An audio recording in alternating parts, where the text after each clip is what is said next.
বাবু, তুই নাকি আর নিতে আসবি না আমাকে, এরা সবাই বলছে। আমি কিন্তু বিশ্বাস করিনি। তাই কখনো হয় বল? ছেলে কোনোদিন মাকে ছেড়ে থাকতে পারে? তুই আবার সেই ছোটবেলা থেকে খুবই ভীতু। একটু জোরে ঝড় হলে বা রাতে বেড়াল ডাকলে তুই কেমন চাপটে ধরতিস আমাকে, আর কেমন গুটিসুটি মেরে শুয়ে থাকতিস আমার কোলে। তখন আমি তোকে বলতাম, ভয় কি বাবা, এই তো আমি আছি। একটু বড় হয়ে যখন তুই স্কুলে যেতে শিখলি, তোর জন্য সারা দিন আমি স্কুলের পাশে মাঠে বসে থাকতাম। এইসব কথা ভাবলে এখন আমার খুব হাসি পায়। সেই তুই কত বড় হয়ে গেছিস। তোর মনে আছে যেদিন তুই চাকরি পাওয়ার খবরটা আমাকে দিয়েছিলি? আমার চোখে জল এসে গেছিল। তাই দেখে তুই কেমন পাগলের মতো আমাকে জড়িয়ে ধরেছিলি। আমি বললাম, পাগল ছেলে আমার, মায়ের চোখের জল সবসময় দুঃখের হয় না রে। এ তো আমার সারা জীবনের কষ্টগুলো আজ খুশিতে আশীর্বাদ হয়ে ঝরে পড়ছে। আর যেদিন তোর বিয়ে দেওয়ার কথা বলেছিলাম, তুই কেমন লজ্জায় লাল হয়ে গেছিলি আর বলেছিলি, না মা, আমি আমার ভালোবাসা তোমাকে ছাড়া কাউকে দিতে পারবো না। আমার পৃথিবীতে তুমি ছাড়া আর কেউ থাকবে না।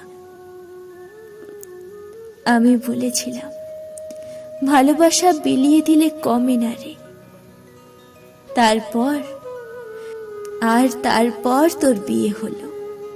প্রাণ ভরে তোদেরকে আশীর্বাদ করলাম। এত বড় বাড়িতে আমিও একা থাকার একঘেয়েমি থেকে হাঁপ ছেড়ে বাঁচলাম বৌমাকে পেয়ে। তারপর দাদু ভাই এলো আমার বন্ধু হয়ে, পুরো তোর মতো। ঠিক ছোটবেলায় তুই যেমন ছিলি, ওপরওয়ালা যেন সব খুশিগুলো আমাকে একসঙ্গে দিয়ে দিলেন। আজ 10 দিন তোদেরকে দেখিনি বাবা। হ্যাঁ রে, দাদু ভাইকে সন্ধেবেলায় কি কোলে নেয়? ভাইকে সবসময় গরম জামা কাপড় পরিয়ে রাখিস তো? আর তুই খাওয়ার পরে মৌরি জোয়ানের গুঁড়ো খাস? বৌমার কোমরের ব্যথাটা কমেছে একটু? আমার খুব কষ্ট হচ্ছে বাবা এখানে তোদের কথা ভেবে। কি করব বল? সারা জীবন তোদের আগলে রাখার অভ্যেস যে বাবা। কবে আসবি বল না আমাকে নিতে? আমার মন টিকছে না এখানে।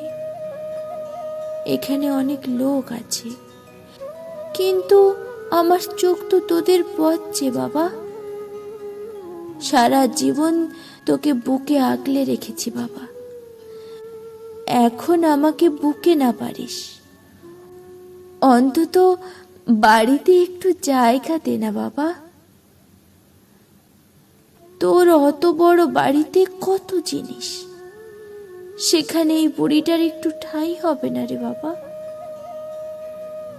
আর যদি নাই পারিস, তাহলে এখান থেকে নিয়ে আমাকে সেই জায়গায় রেখে আয় না বাবা, যেখান থেকে কেউ কোনোদিন ফিরে আসে না।